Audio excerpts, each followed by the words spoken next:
the different functions of nouns in a sentence. In this video, you will learn about nouns as subjects, objects, complements, appositives, and much more. Let's begin with the basic. What is the subject of a sentence and what is the object of a sentence? In a sentence, the subject does the action and the object receives the action. Jennifer broke the glass. In this sentence, Jennifer is the subject of the sentence because she is doing the breaking. Broke is the action, and as a result of breaking, what has broken? The glass has broken. So the glass is the object. The cat is chasing the mouse. Who is doing the action of chasing? The cat. So the cat is the subject of the sentence. Who is receiving the action of that chasing? The mouse. So the mouse is the object of the sentence. Another way of finding the subject of a sentence is to realize who or what the sentence is about. In the sentence, Jennifer broke the glass. Who is the sentence about? Jennifer or the glass? The sentence is about Jennifer. So Jennifer is the subject of the sentence. Noun as subject or the subject noun of the sentence. Therefore, a noun that works as a subject is the person or the thing doing the action. The sentence is about the person or the thing. Rahul plays cricket. Who is playing cricket?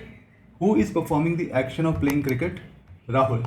Therefore, Rahul is the subject noun of the sentence. The dog is barking loudly. Who is performing the act of barking loudly? The dog.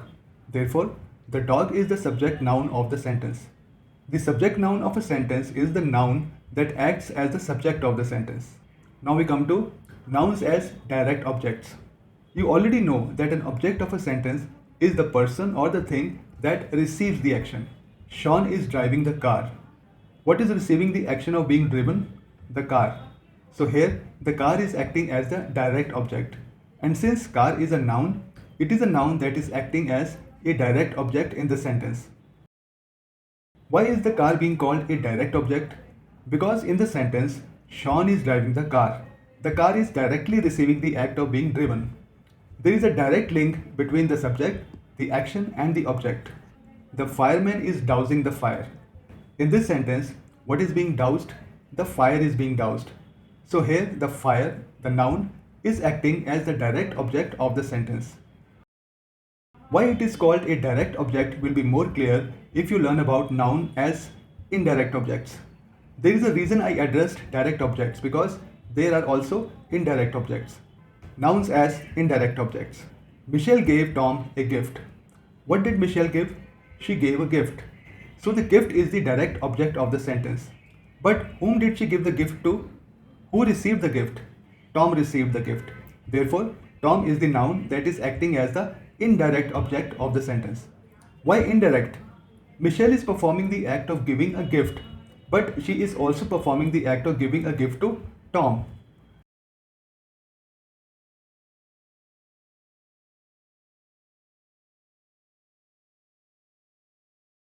So indirectly, the recipient of her action is Tom, although directly, the recipient of her action is the gift.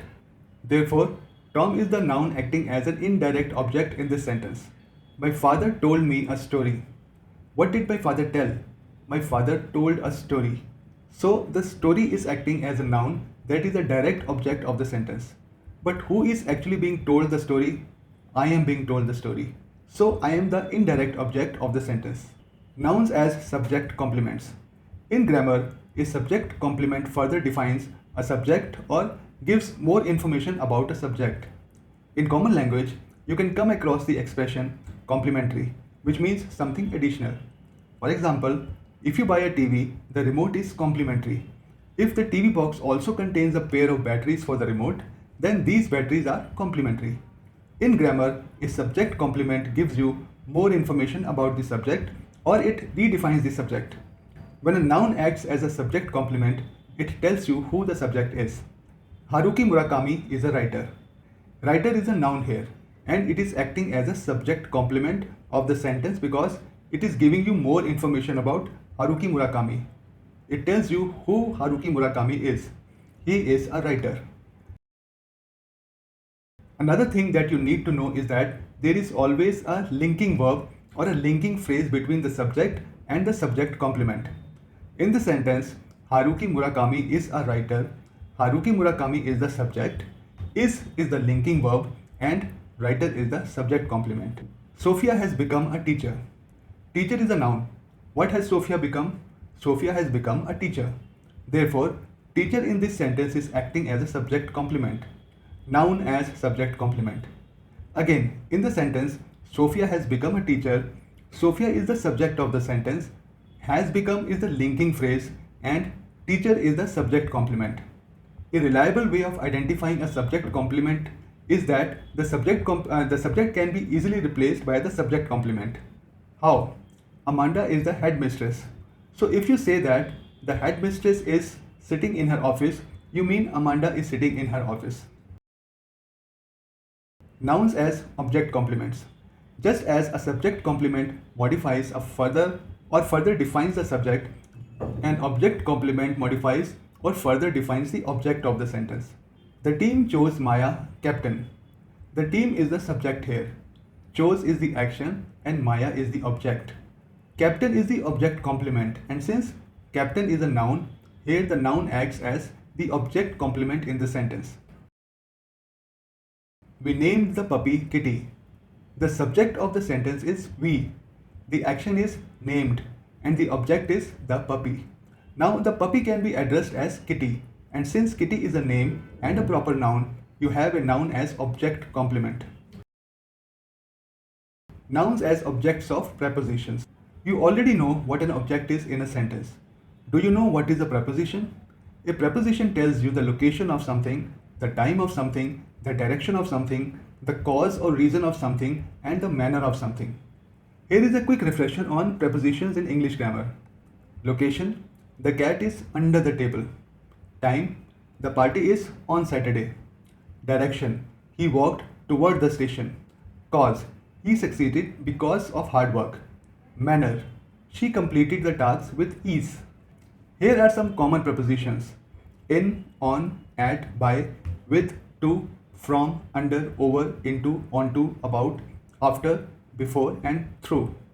Now let's study a couple of nouns that act as objects of prepositions. The book is on the table. It tells you the location of the book, and what is that location? The table. Therefore, the table is the noun as the object of a preposition in the sentence. For a noun to be an object of a preposition in a sentence, it has to follow these conditions. It has to be a noun, obviously. It has to be the object of the sentence.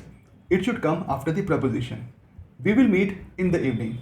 The subject is we, the verb phrase is will meet, the preposition is in, and the noun is the evening. Or you can call the noun phrase. The gift is for Ria. The subject here is the gift. The verb is. The preposition is for. The noun that is the object of the preposition is Ria. Now, noun in apposition or an appositive noun. Just a while ago, I told you about nouns as subject complements. For example, John is a doctor. In this, doctor is a subject complement because it gives you further information about John, who is a noun. It gives complementary information about John. A positive noun is the same thing but without a linking verb. Kofi, my brother, lives in Ghana. In the case of a noun in apposition, two nouns are placed side by side without a linking verb. Kofi is the first noun. The noun phrase, my brother, is placed right beside it. This is the noun in apposition. In common English, apposite means appropriate, fitting, or relevant to the situation. So in that sense, a noun as a subject complement and a noun in apposition are more or less the same thing because they both define the main noun. The difference is that in the case of a subject complement, a linking verb is, was, has become, is used, and in the case of an apposite noun, both the nouns are placed side by side, usually separated by a comma. It's just a way of writing, nothing else. Here are a few more examples of using an appositive noun in a sentence.